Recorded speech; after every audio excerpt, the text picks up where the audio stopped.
दिनै first time लाइभआव फैबायलै लोगोफोर नोंथांमोनजों दा मबाइल गाज्रि जानायनि थाखाय आरो मा होनो मबाइलाबो दाखालि गाज्रि जानानै दिनै दासो मोनब्रबदों दा भिडिअ खालामस्लाबनो हायाखै सानथामसो जाबाय भिडिअ खालाममोनिया दा नंखायनो नोंथांमोनजों लाइभआव दसे नुजानो होनना फैबाय लोगोफोर दा माब्रै दं आरो माबाफोर सोंनो गोनां दंबा सोंला हरदो लोगोफोर कमेन्टनि गेजेरजों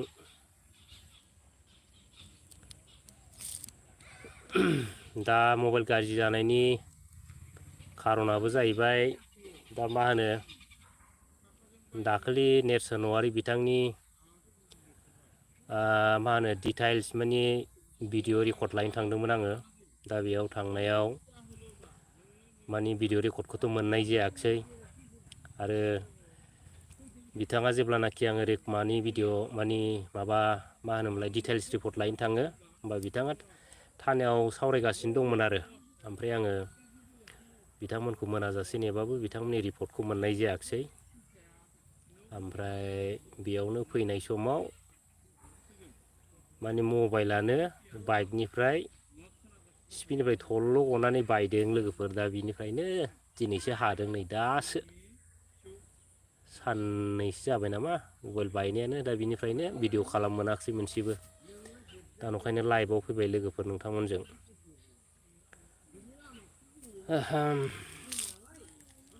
फार्स्ट टाइम लोगोफोर माबाफोर सोंनांगौ दंबा सोंहरद' गैया माथो रावबो मेसेजबो हरा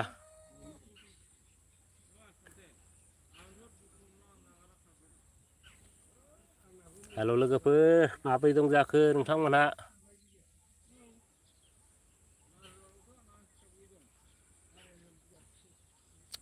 सान्दुङाबो गोगोम सान्दुं जालायबायब्रा माथो थिं थिं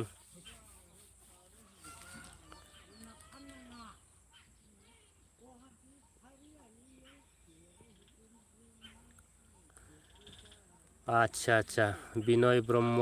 मोजां ब्र मोजां नोंहालाय माब्रै दं दासान्दिथ' मोजांमोन दा नोंथांमोनहासो माब्रै दं जाखो आरो मा मावदों जाखो दा बे बोथोराव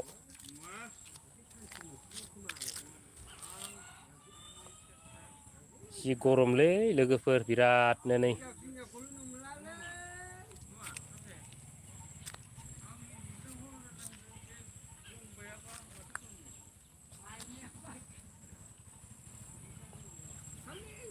खबर सबर माब्रै लोगोफोर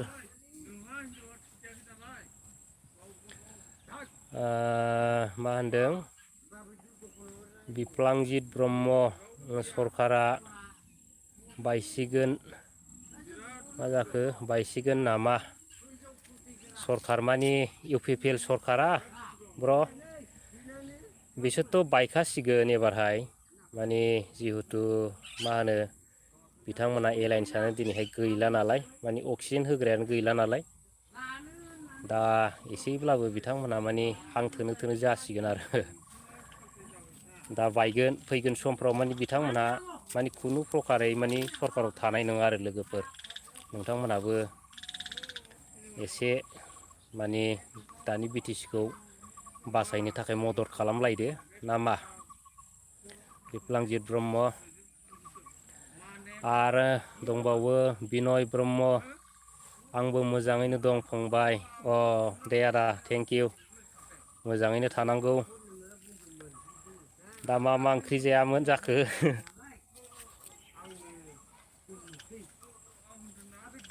माइ थाइफ्रा गायखांबायफा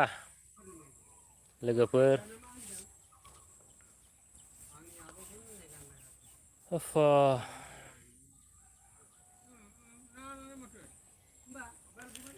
दिनैनो फार्स्ट टाइम लाइभआव फैदों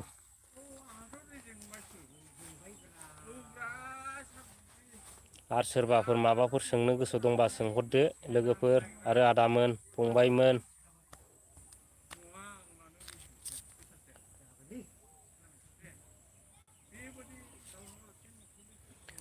दा एसे उननि सिनारिफोरखौ नायदो आं एसे देखायलांसै लाइभआव फैथावथाव। हाब सान्दुंफ्राबो बोरैबा बोरैबाथारब्रा माथो खावब्ला खावब्लिसो नुला जोबथारो।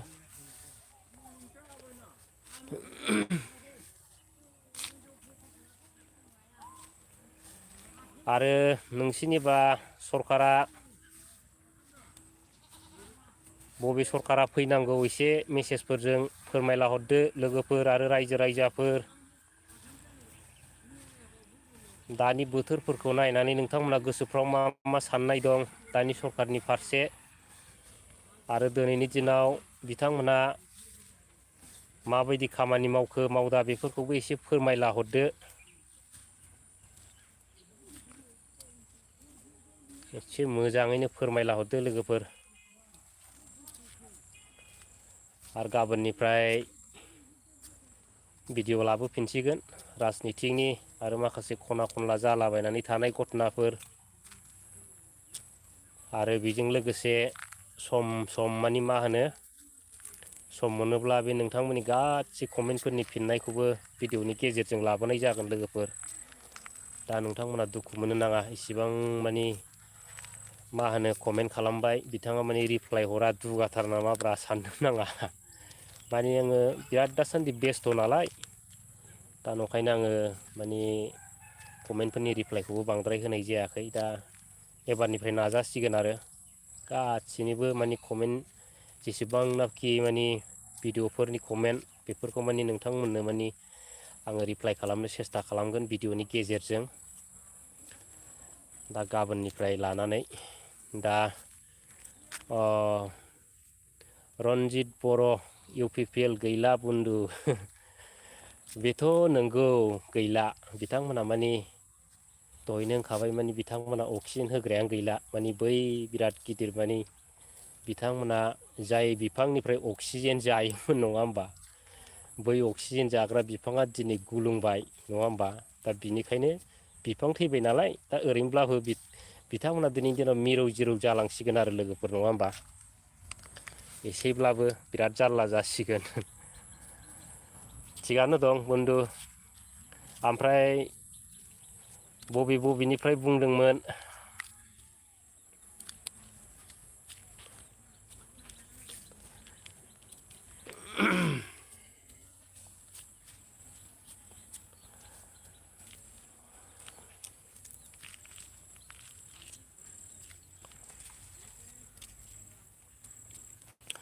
दाथ' बिराद खना खनला बायदिसिना जादलागासिनो दंना बुन्दुमोन नोंथांमोनाथ' एसेब्लाबो खबर मोनखाबाय नङा होमबा दा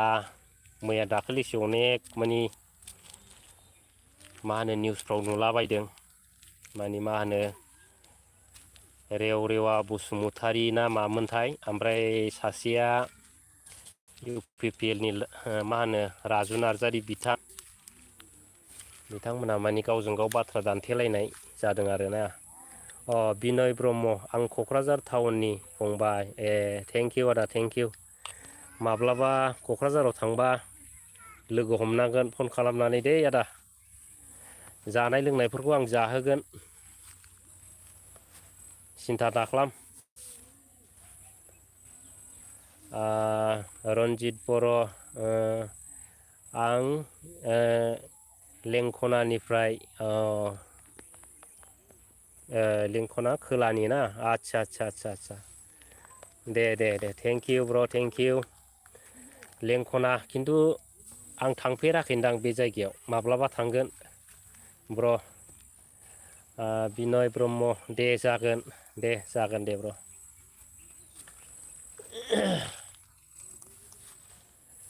दै मानो खेंख्रि खेंख्रा खारबोखो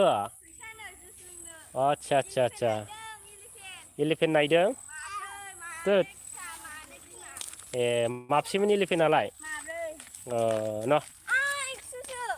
20 रुपिस बाहायदो 80 रुपिस लाबोफिनदो दे औ दे थाब फै जिबि ब्लग हाय ब्र माथो फन थनबो खालामथारा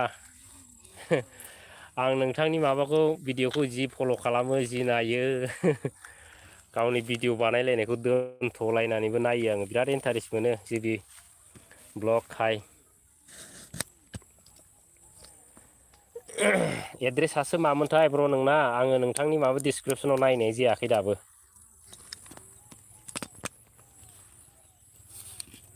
मालाबा कन्टाक्ट खालामलायनानै बेरायहैगोन मा होनदों प्रमदखौ होख्लायदोलाय ब्र होख्लायगोन ब्र मानि मा होनदों मबाइला गाज्रि जादोंमोन दिनैसो दासो लायब्रबदों आङो दाखालि मा होनो बै नेरसोन औवारिनि घटनाखौथ' एसेबाबो नुदोंना बर' नोंथांमोना माने एबसुनि मानसिखौ सोंखारिनाय बा प्रमद बर'खौ माने खय एकथा खोथा सोंखारिनायाव माने एबसुनि मानसिया लांनानै बुहैदों आरो दा बिनिफ्राय बिनि डिटेल्स खबरखौ माने खौरांखौ आङो माने भिडिअ' खालामनो माने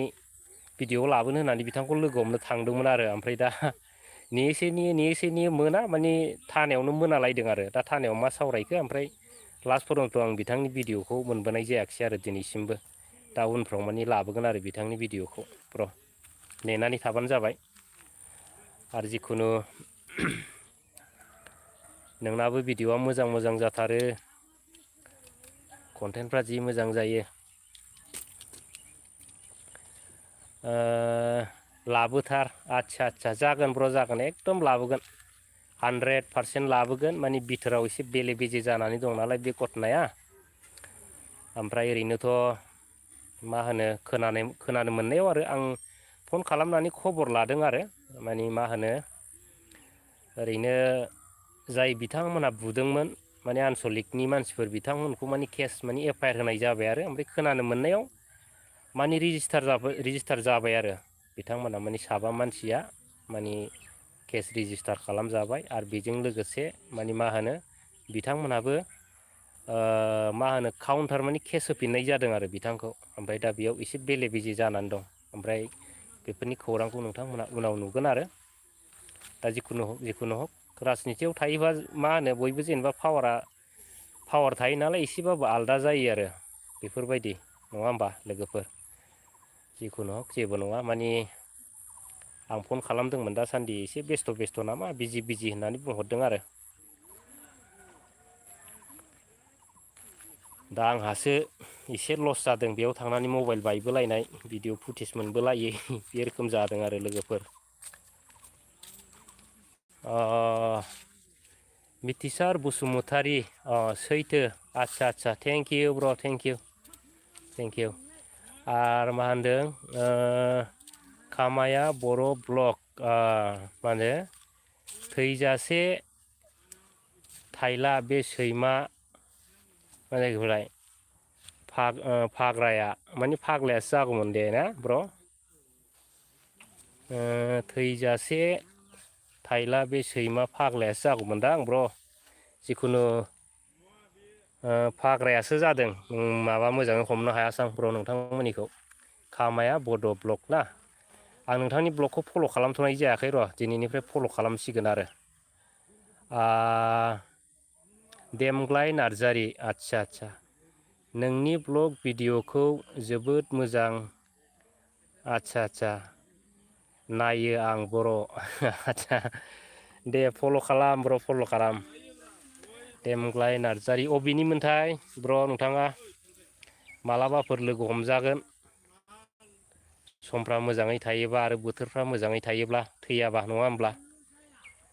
नाथाय मानसिनि जिउ माब्ला थैयो थाल मोना नङा होमबा मालाबा बुथार जादलाबायनोबो नागिरो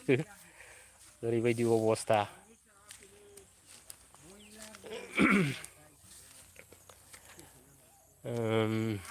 बबेनिमोन देमग्लाय नार्जारि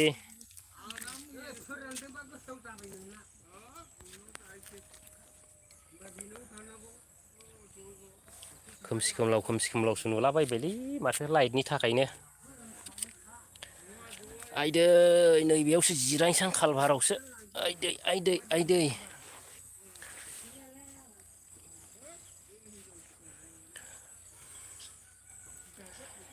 जिबि ब्लग माब्रै दं नोंथाङालाय लाबोथाराखै नामा दासान्दि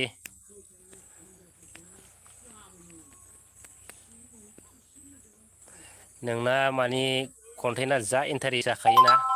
सर्ट बानायोना नोंथाङा आंना खिन्थु बिराद लिलि लाला जायो सर्ट बानायनो रोङा आरो लोगोफोर माथो सिरिथार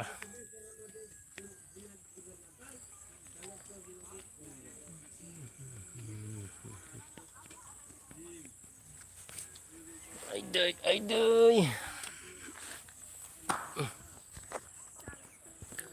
भिडिअफ्राबो क्लियारानो जालालै खम दामनि मबाइल नालाय मबाइलफोरखौबो मोजां मबाइल बायनो हाला माथो खालामबावनो लोगोफोर नङा होमबा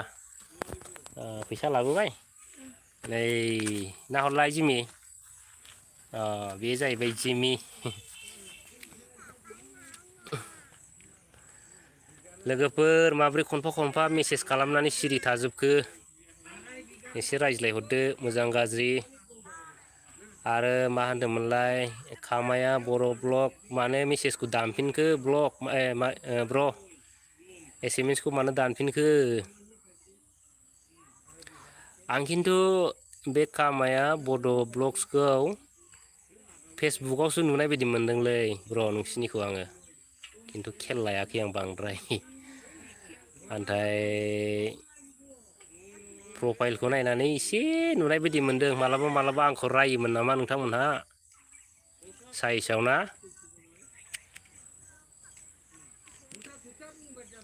जेबो नङा रायबाबो जेबो उसुबिदा साना एकदम गाज्रि मोननाय गैया दा नोंथांमोनहाबो दानि परिस्थितिखौ माने बुजिनानै एसे माने आंखौ गाज्रि मोनग्राफ्राबो मोजाङाव फैदो बन्धुमोन ब्रादारमोन आरो रायजो राजाफोर आंखौ गाज्रि मोनग्राफोर दंब्ला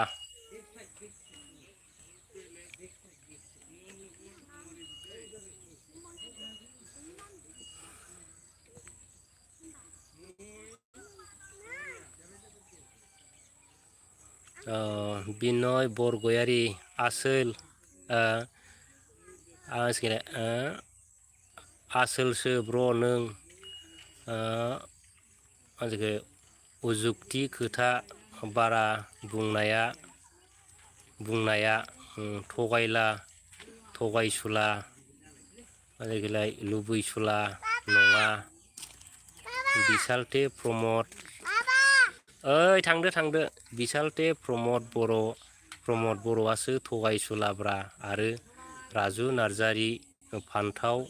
गेसाव बेथ' आसोलथार नोंगौ ब्र' बिसोरथ' बिराद थगायसुलाखा मानि दिनैनि दिनाव सोर मोनथियै दं नङा होमबा दिनैनि दिनाव खुनु रायजो राजा आइ आफा बिदा फंबाय मानि बिदैनिफ्राय लानानै दिनै रावबो मानि बिथांमोनखौ मिन्थि गैया आरो नङा होमबा लोगोफोर नङा होमबा ब्र' माने दिनै बिथांमोना जुरिजेननायनिफ्राय लानानै थगायनाय नालाय आरो दिनै दासिमबो थगायनायानो जोबा आरो बै समाव परिबर्तननि नाम लाबाय बिथांमोना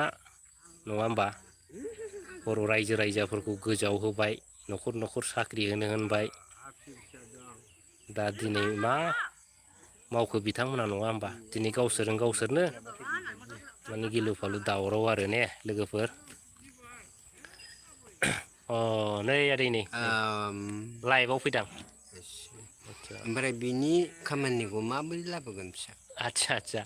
दा नोंखौ मानसिफ्रा नुहैगासिनो दं दे नुबाय आंबो बुजिबाय आंनाबो ना दा सिखारबायना आं मैया लादोंना आदसा आं नोंनाव मोनसे खोथा सोंसै आदै दे दे नोंथ' दाखालिहाय आं नोंखौ ट्रेक्टर बोरायावसो दं होनदोंमोन नङा होमबा ओमफ्राय दा मा अबस्थायाव दङ दाना नांगोलावसो दं नांगालावसो दं आदसा नैबेब्रा औ ओमफ्राय मानि थाखाय माबाखौ ट्रेक्टरखौ गाज्रि मोनखो माने फुस्लायो माथि थाखा फैसाजोंना औ आदसा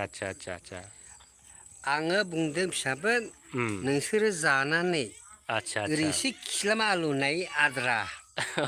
बेखौसो जोंखौ थगायफैयो थगायफैयो आंखौ नाङा आंखौ हाया होनना आं आदसा डाइरेक्ट बुंखादों औ दाबो आंना नांगोल फिसा दंना आदसा ओमफ्राय गग्रा सोबाय नै फिक्सार फैबाय आंना मा जाखो औ एबारहायलाय सोरनो होगोन आंखौ जि नांगोन बेखौनो आं होगोन आदसा मिथि बेनिफ्राय बिदिबा नांगालाव होनसै ना ओइ डाइरेक्टआ उम गुदि फिफा जोंनि उम बेब्रा औ बिटिसिखौ जोनोम होनायानो बेनो नङा होमबा हाबाब जों दुखु मोननानै दं नोंसोरो थाइसे मोननै मोनथाम मोनलानानै बे पाब्लिकखौ मानो थगाया नोंसोरखौबो सौख्रुबनांगौ नायबाव फैदोंब्रा जोंनाव औ फिसाफोर औ आं थगायथारालै आदै माने गुबुना थगायबायना बड'लेण्ड इनफ' स्टुडिअ हेल' आदा औ हेल' ब्र' हेल' हेल' हेल' हेल' फंबाय माब्रै दङ बे प्रमदनि फैसा मोजां जाग्राखा ना आङो नोंनि माबाखौ नायो इनफ' स्टुडिअखौ सार्च खालाम नायो ब्र' जोंना अखेथ' एखे दंलै एबार बिटिसि आव सोर देरहागोन आदै बुंसाय सानैबो दा बिटिसि आवहाय जोंनिखौनो एसे हांहरदोंमोन एसेल'थार औ माने गावबागाव माने फुल देरहाजोबाना फुला माने जोंना जोब्बायना दा मोननैजों थाबायोना मोनथामजों थाबायो अब्लाबो एसे गेजेराव गाखोखागोन जोंना बांसिन खिन्थु थाखादों दाख' बे थगायग्राखौनो जों बायो थगायनो नाङा खोनाबाय आदै थगायनो थगायनो नाङा नाङा आदै थगायनो नाङा आदै औ जोंनानो बांसिनखा सापरा नांगालखा दंखायो आदसा आदसा आदसा नांगाल दं खुनु इउपिएल गैया बिपिएल गैया खुनु नांगालखौनो लाखादों एस नांगालखौनोथ' बिपिएफ होनोब्रा नङा आं बेखौ खुनु आं बुजियाखै दाखालि बहरसोनियाव नांगाल नक्सा फैदोंना फैयाखै नोंसिनाव सालथेयाबो रन्जित बर' सालथे उकिल ओइ खोनाबाय मोसाहारि आदै बिहाव गामिनि पि बर'खौ थोद माबा बे दामखावना हो खेबगासो ब्र' होनलाबाय जागोन ब्र' जागोन मानि दासान्दि एसे टाइमा थोब्ले मोब्ले जानायखाय थोद आं माने थालालै दामथ'वाखै दामगोन माबा आंहा बासिला गारबासो नुदों दे एसे रायलायलांबावदो एबारहाय मा नोंसिनि बे मा होनोमोनलाय प्रमद बर'निफ्राय मा मोनखो एसे खिथालांलाय फंसे थोद आं जेबो मोनाखै जेबो मोनाखै आदैयालाय मा मोनदों प्रमद बर'निफ्राय आसा खालाम होबाय नालाय औ माबा मोनसे सेंसन होनो होनबाय नालाय दा बर' जाथिखौ थगायस्रांजोब्बाय ना बर' जाथिखौ थगायनाया नोंसोर मोनथाम जाथिजों मानो फैसा थगायजाखो आं बेखौल' नांगौ औ मानि बेखौल' नांगौ आंनो इउपिपिएल बिजिपि मा होनदोंमोनलाय मोनसेया बे बिबारा मानोमोनलाय बेनोथ' माबा बेनोथ' बिजेपि जाबायमोन दा जों जाम्बा बोराय ना बड'लेण्ड इनफ' स्टुडिअ आदा नेर्सोन औवारिनिखौ मानसिखौ हमनायनि सायाव मा बुङो ब्र' मानि दामानि एसे माने बेले बेजे जानानै दं बेनि भिडिअखौ आङो एसे उनाव लाबोगोन ब्र' हो माने ओरैबो केस होदों ओरैबो केस होदों आरो फारनैनिफ्रायबो केस होबाय नालाय दा फारनैनिफ्रायबो माने केस रेजिस्टार जाबाय आरो दा बिनि फुल भिडिअखौ आङो लायगोन दा बिथांमोना आंनि माबाखौ मबाइलखौ रिसिभ खालामा जादों माबा मोनसे बेस्थ' नामा खिन्थु आं दाखालि थांदोंमोन आरो ओमफ्राय दा आं भिडिअखौ मोनबोनाय जायाखिसै बिथांमोना थानायाव रायलायबाय थादोंमोन आङो बिनिफ्राय मानि उनाव मोनासिम माने नेबाबो मोनाखै फैफिननाय जाबाय आरो ब्र' जिखुनु आङो बिथांमोननि भिडिअखौ माने फुल लाबोगोन आरो नोंथांमोनहानो एसे सम नेनानै थाबानो जाबाय ओरैनोथ' पावाराव थायोबा एसे आलदा जायो नालाय ओमफ्राय जेब्लानाखि जेनेबा मा होनो माने बुंथ'ला आरो गाज्रि मोनलायलायनाय जायो बड'लेण्ड इनफ' स्टुडिअ बिपिएफआ देरहाखायोलै मा जाखो नोंलाय देरहाखायोलै रायलायनाय रायलायनांखाया औ नंगौ ब्र' रायज्लायनांखाया औ ओमफ्राय एम मुसाहारि ब्लक जुमाय फाग्ला गोजासो माथो बिसोरलाय नांगोलनि फ्राखायसो जादों जुमाय फाग्ला मानि बिसोरो जौ लोंनानै फैदों आरो ओमफ्राय लामायाव लोगो मोनदों नालाय ओमफ्राय रायज्लायदों आं दानि बोथोरफोरखौ लानानै जेनेबा मा रोखोम जागोन एसे सोंनांगौबो जायो नालाय जोंहा दुखु दंब्रा ओमफ्राय मा होनो सोरबा जुमाय फाग्लायानो हक सोरबा जौ फाग्लायानो हक सोरबा खाना खुजा लेंग्रायानो हक बिसास थायो माने बिसास बिसिनि बहरा माब्लाबाबो खम दाम नङा माने बहरा गासिनाबो बेसेन गोसा दाम गोनांजोब आरो सोरबा मालिक सोरबा एमपि सोरबा माबा बेफोरबायदि गिदिर गिदिर मानसिनाल' मानि मा होनो दाम जाया आरो बहरफ्रा बेलायब्रा माने इयो गासिबोखौ नोंसोर लानानैसो थगायजायो बेखौनो थगायनांगौ औ आं जोंनि बेखौनो सैया गाज्रि आदै औ बेखौनो जोंनि सैया गाज्रिखा औ हो जोङो बरखौ फाना आंनावथ' सयजन खोनाबाय आदै औ आंथ' फानखाया औ औ ओइ आंनावथ' सयजन नोंनोनो आंनि बियादै नोंखौनो फानगोन आङो मिथिबाय दे आदै एबारहाय बहरखौ फानबा माने फिरा फुरा मा होनो दाम खावलायनायसो जागोन आदै दानखावनाय मानि फानखाबाय ओइ खावसे नोंखौसो दानख'जोबगोन आङो नोंसो खावसे दालालसो फानखाबाय जादोंना आं नुदों आदै खोनाबाय आंना दिना गोसोआ आसुर दं नोंसोरो दिनै गठन खालामनो रोङाबाना उम नैबे साथा बोराया फुराना मानसिमोन दिनै नोंसोर फैसा एसे एनै लानानै मा जोंखौ थगायखो एबार जों पाब्लिकखौबो खस्थ' होगोन आरो नोंसोरनोबो जेबो रायज्लायनाय जानाय नङा दै नंगौब्रा आदै बेनो आरो बिना गयारिखौलाय मा होनो है बिनागारिखौ आं गोसोथोयोसो नंगौ नङा आदै दे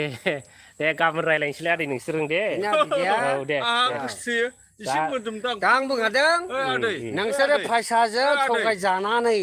लाब गैया नोङो खोनासं ओइ आदै आङो बिखा बुखायो आङो बे बिनागारिखौ हाबा खालामथारगोन हा लायगोन रागा लाखि जोंबाय आङो अके रागा जोंबायना औ औ मा बिसि गिदिर मानसि बेलाय ओइ फंबाय नोङो बिना गैयानो नामा ओइ नोंहा लायोना लाया खिन्थु आंहाथ' आंना गैखाया सरखारा नालाय गथन जानांगौ आरे रग'ना ओइ सार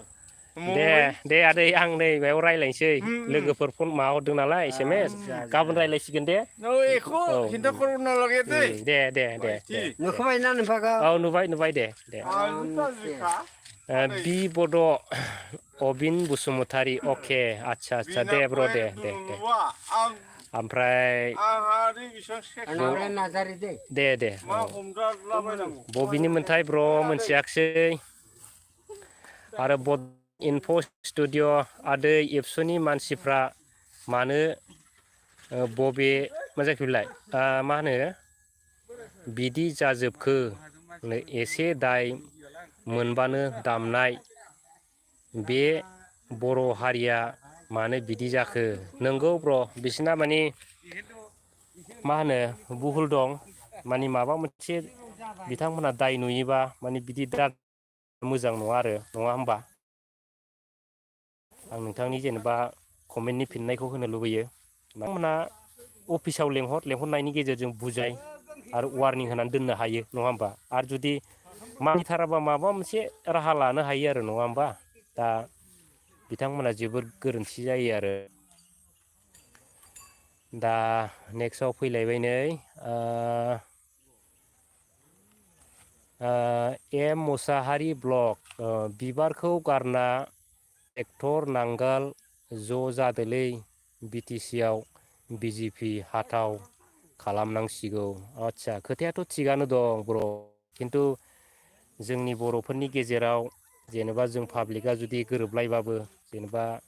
लिडारफोरनि खोथा जाहैबाय नङा होमबा बिथांमोना दिनै माने रायजो राजाया मिलायजानो लुबैयाबाबो बिथांमोनहा माने दिनैनि दिनाव मिलायनो हाया बा सोरबा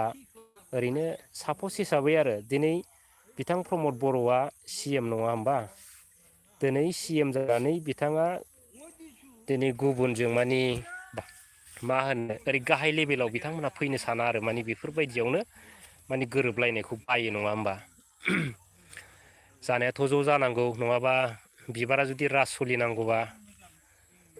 मा होनो बै समाव जेब्लानाखि बिटिआर मा होनो बिटिसि गैयै सममोन बेबायदिसो जाना फैसिगोन आरो रन्जित बर' गुड स्पिस ब्र मोजां बुजायना हो जागोन ब्र जागोन अबेमोनथाय मालाबा मालाबा कमेन्टफ्राव नुयो नोंथांमोननिखौ नोंथांमोनहाबो एकदम जा फल' खालामो आंबो फल' खालामो बयनिखौबो आरो नैबाव नेक्स्टआव दं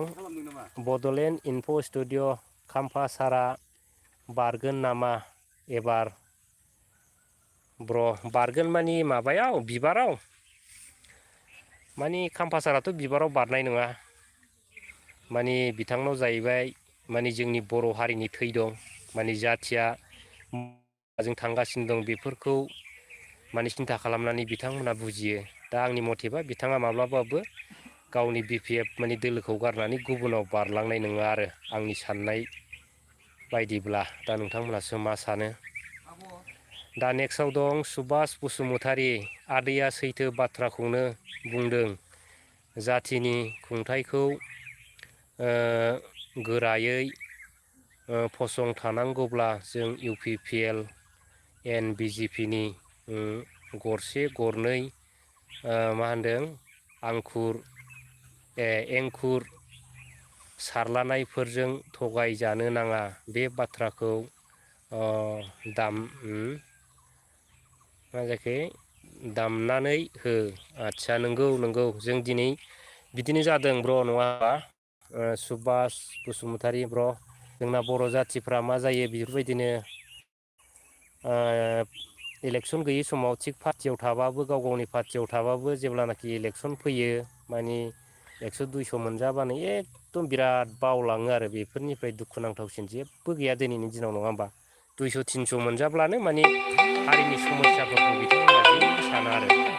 दा बेखौनो दिनैनि दिनाव सिन्था खालामनांगौ नङा होमबा लोगोफोर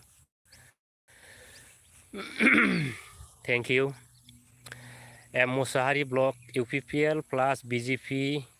ज' जायाबा मामाखौ BTC-निफ्राय होसोहरनो हानाय नङा बेथ' सैथो ब्र बेथ' सैथो नंखाथारगौ जों मालाबाबो मानि ज' जायाबा जों मालाबाबो मानि मोननै मानि दोलोजों गोरोबलायनाय गैयाबा मालाबाबो मानि होसोनो हाया आरो बेखौथ' मिथिखागौ नङा होमबा लोगोफोर दा नोंगौ बाथ्राखौ थिगानो बुंदों एम मुसाहारि ब्लक आं नोंथांनि ब्लगखौ फल' खालामनाय जायाखैमोन नामा जिखुनु दा नायनायसै आङो नोंथांनि ब्लगखौ बड'लेण्ड इनफ' स्टुडिअ जोंना आदा जन खारजिनो जा दान ना दानना होखायो जोंहा UPPL BJP-खौ थिगानो दं नोंगौ दामनांगौ दामाबानो बुजिया दिनै दामसेयाव बुजिबावा नङा होमबा आरो दिनैनि दिनाव दामाबाथ' सोर बुजिबावनो नङा होमबा लोगोफोर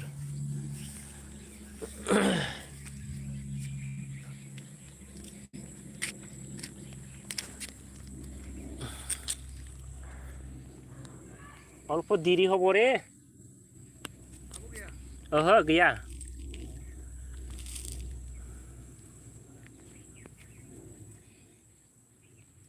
दारि दुरि लावजोबथारबायलै लोगोफोर मा सिरि जाथारखो ब्र नोंथांमोनालाय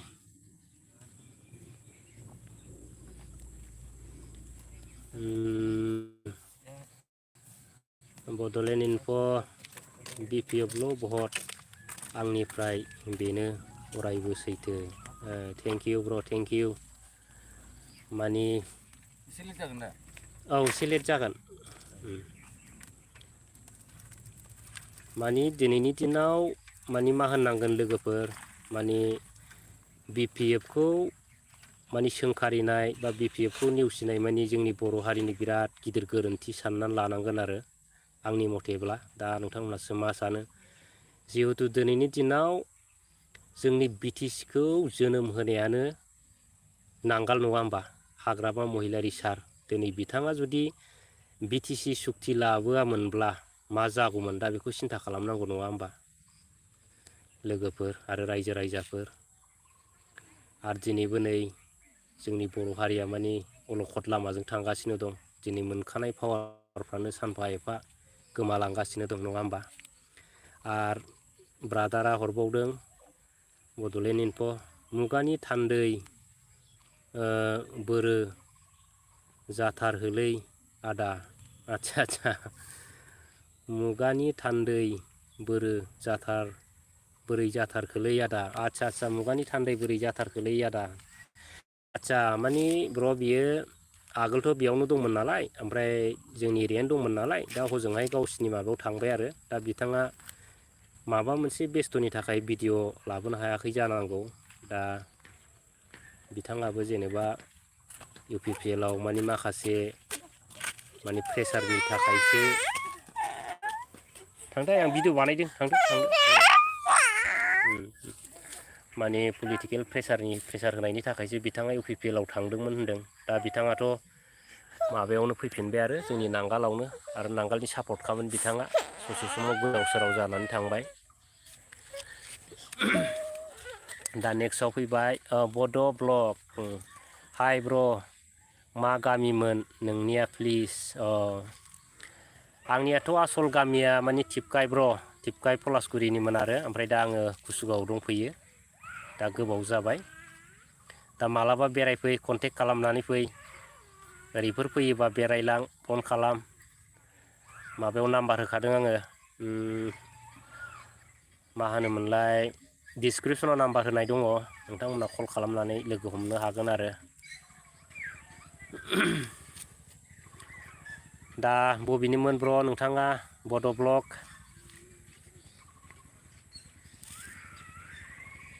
अन्नानै फोरमायहर दे थेंक इउ गामिया खिन्थाहरदो ब्र नोंथांना बबेनिमोन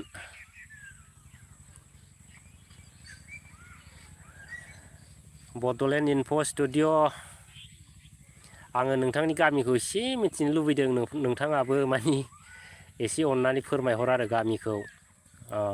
बड' ब्लग बिसमुरिनि आच्छा बिसमुरियावथ' दाखालि थांलागासिनो थादोंमोन ब्र जोङो ओमफ्राय दा सिनायलायनाय जाबासो मानि हाबलांजागौमोन आरो हाबना फैजागौमोन दा एबारनिफ्राय मानि लोगो हमलायजागोन नङा होमबा आरो नेक्स्टआव फैदों आदा मिटिङाव बेरायला बायोमोन आच्छा मिटिङाव बेरायला बायोमोन नों औ ब्र औ बेरायो मिटिङाव बेरायो भिडिअ फुटेज लायो बेफोरबायदिनोमोन आरो बड'लेण्ड इनफ' स्टुडिअ दतमानि आदा आच्छा थेंक इउ ब्र थेंक इउ मैयासो थांदोंमोन दतमायाव मिथिनाय मोनब्लालाय हाबबो जागौमोन आरो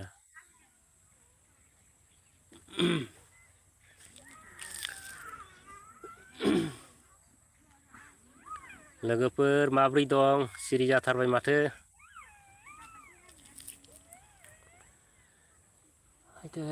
जा गरमलै आयै सयथिनिबो गस्ला थस्लासो खुनांसिगोन नामा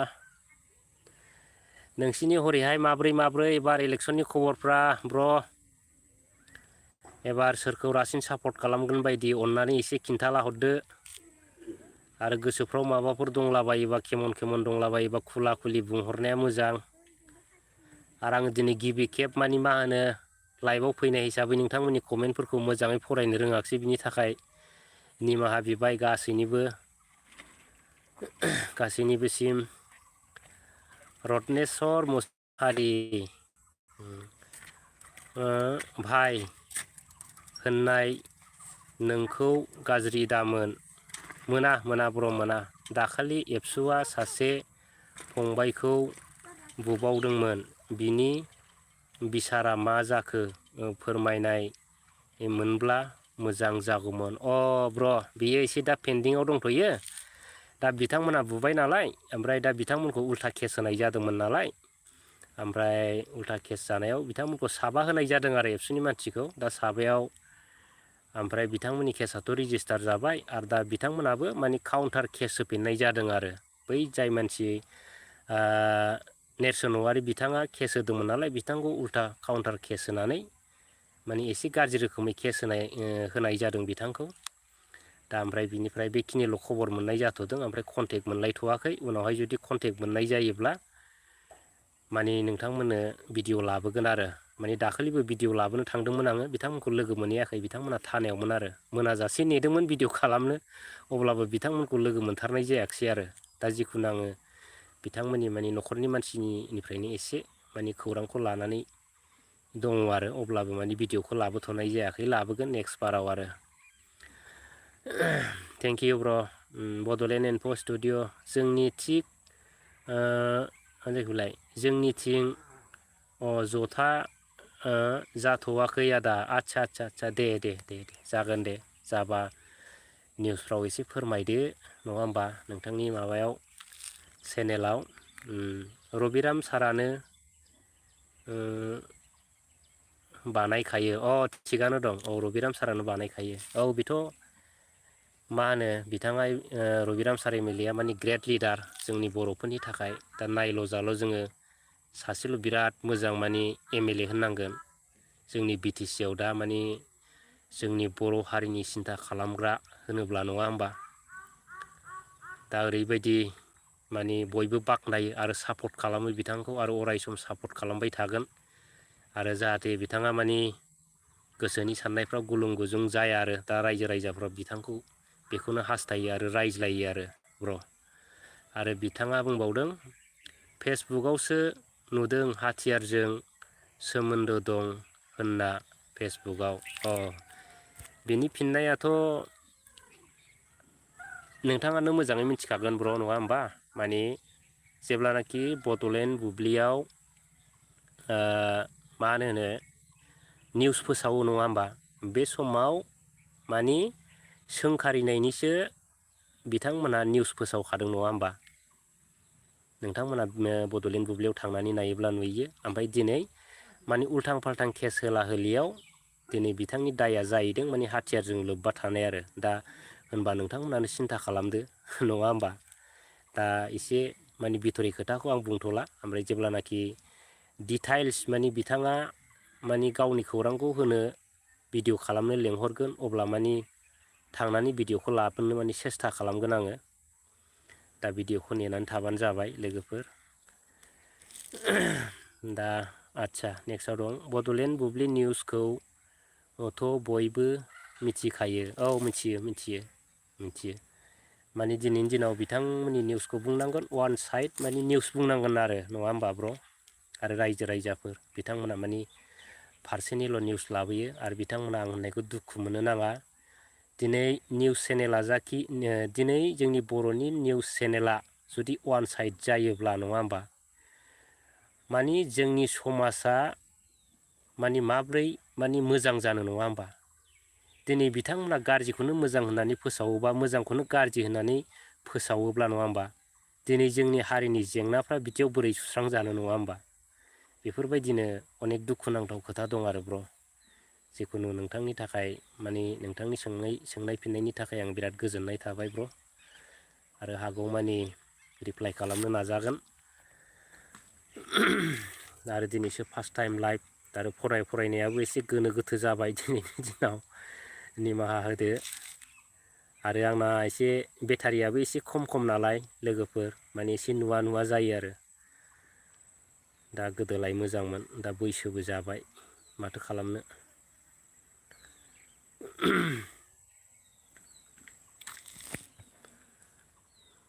दिनैहाय निउस लाबोआखै नामा ब्र नोंथाङा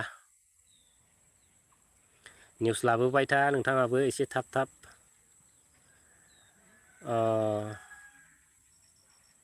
नंगौ ब्र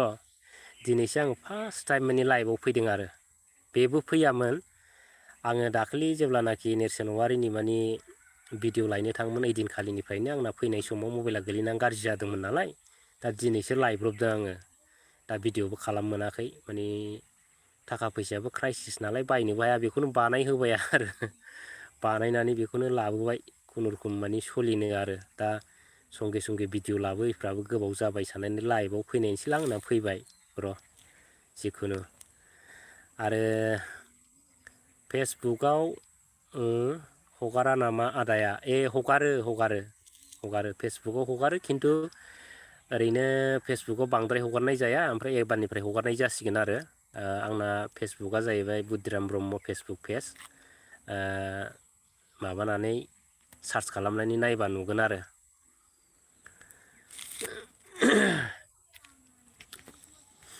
आङो मानि आंनि जेनेबा मबाइलाव जायफोरनि भिडिअ फैयो आङो मानि जोंनि मानसिनिबानो गासिबो साबस्क्राइब खालामहरखाजोबो आरो मानि आंबो जेनेबा गुबुनफोरनिफ्राय निउसफोरखौ बिराद मोननो लुबैयो बबे खनायाव मा जादों मानि निउसफोरा मानि कालेकसन खालामनांगौ नालाय खस्थ' नालाय बेखायनो आङो गासैनिखौबो मानि साबस्क्राइब खालामनानै लानाय जायो आरो दा नोंथांमोनहाबो मानि मा होनो साबस्क्राइबफोर खालामाखैबा खालामनानै ला अननानै मानि निउसफोर मानि नायबाय थानो गोसोब्ला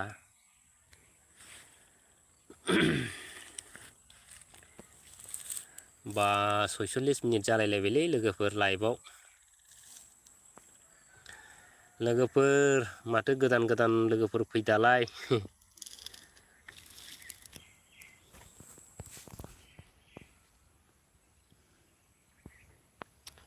जि गरमलै लोगोफोर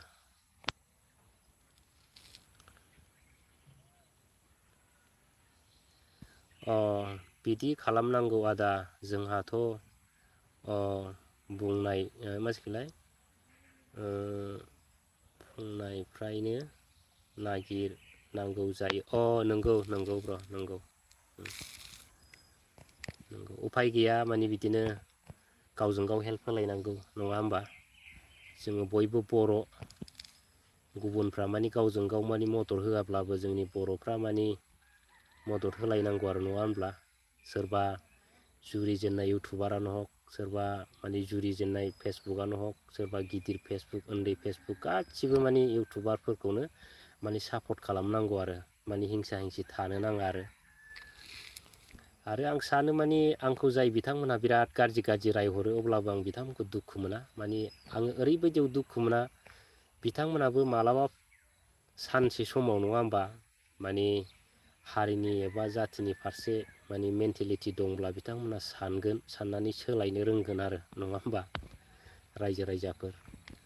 आं नंखायनो दुखु मोना रायथों बेसेबां रायो रायथों बिथांमोनाबो मालाबा सानसे सोलायगोन आरो आसा खालामो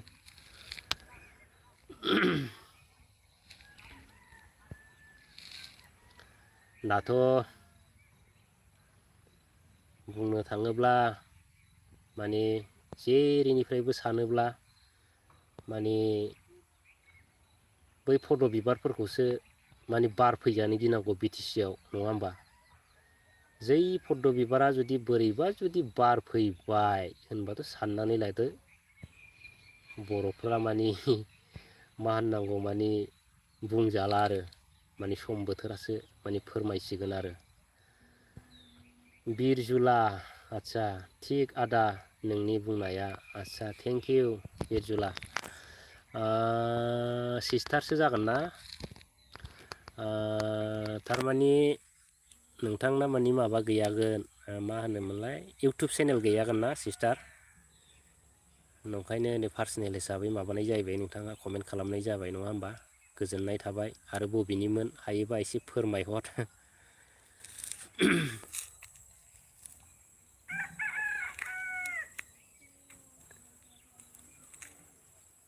बोथोराबो माला बायनो मोनालाय लांसैलै माला माला बोथोरफ्राबो मोनायो आइदै आइदै आइदै आइदै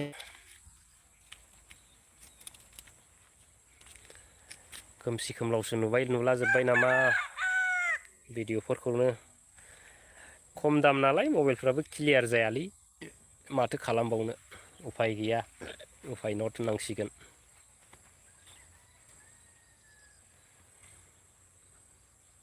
बोरायथारबाय लोगोफोर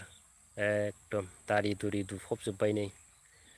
मानसिया माब्ला बोरायो माब्ला मायो थालखौ मोनालै नङा होमबा आरो दिनै गाबोननो लावलाबायोबो खुनु होननो हाया दा जिखुनु माने बे जिउ थासान्दियाव माने रावजोंबो हिंसा हिंसि जायैयानो मोजां नङा होनब्ला आरो सोंखारिनाय रायलायनाय माबा मोनसे गाज्रि मोनलायनाया थाखायो नङा होमबा लोगोफोर अब्लाबो मानि एकमात्र आं बेखौल' लुबैयो आरो माने जाथिनि फारसे साननाया बिराद माने बयनिबो थाखाय गोनां आरो नङा होमबा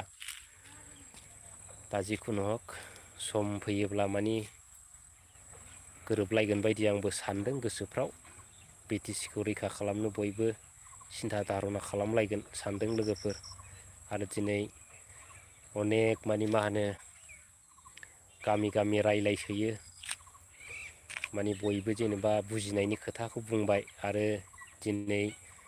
नैबे सरखारखौ लाबोनानै बिराद माने बिफद जाबाय होननानै दिनैनि दिनाव बयबो बुङो लोगोफोर आरो रायजोफोर बबेबा दखान बबेबा बाजार एसे माने जमा जमि जादोंब्ला एसे माने थाल लानानै सिरि खोनासंबानो माने खोनायो आरो रायजोफोर दा नोंथांमोनाबो बाजार अबेबा लामा सामा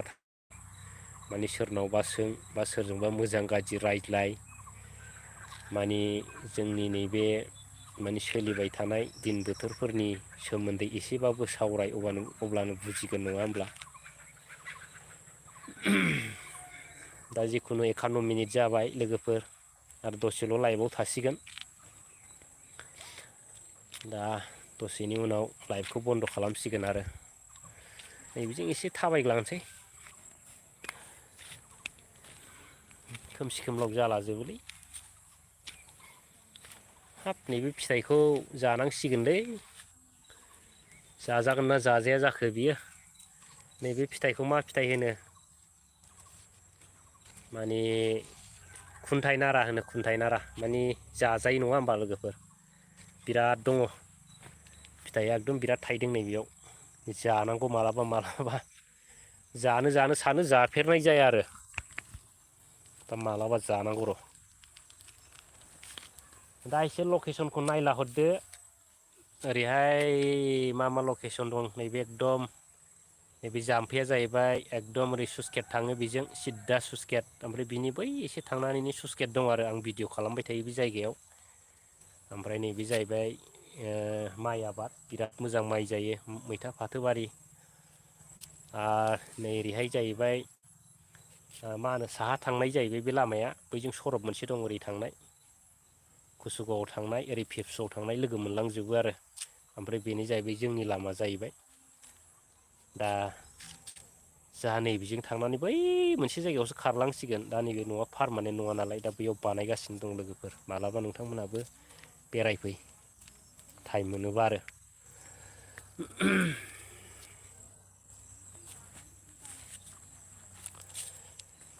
दा लोगोफोर दिनैनि लाइभखौ बेयावनो दोनथ'लायनोसै नामा जिखुनु मोजां थाथ'लायदो दा जोबनायाव मा होनो साफ्रोमबो आंनि BRB बड' कमेन्ट चेनेल अनसायगिरि आइ आफा रायजो राजा नोंथांमोनखौ बा आंनि नायगिरि सापर्टार नोंथांमोनखौ फिन आरोबाव आंनि गोसो गोरबोनिफ्राय अननाय खुलुमनाय सिबिनायजों लोगोसे माने गाहाम हामलायथि बावहरनानै आरो अरायसम मोजांखौ हास्थायनानै माने दिनै आं बेखिनियावनो दोनथ'नोसै लोगोफोर नङा होमबा आरो गाबोनफोर माने माबा मोनसे कन्टेन्ट लानानै फैसिगोन जिखुनु सम बोथोरनि खोथा नोंथांमोना गोबां माने मेसेज सोंबाय नेर्सोन औवारिनिबो सोंबाय आं माखासे रिप्लाइ खालामबाय ओमफ्राय बिनि गेजेराव माबाफोर जुदि गोरोन्थि जायोब्ला नोंथांमोनहाबो निमाहा होबानो जाबाय लोगोफोर दा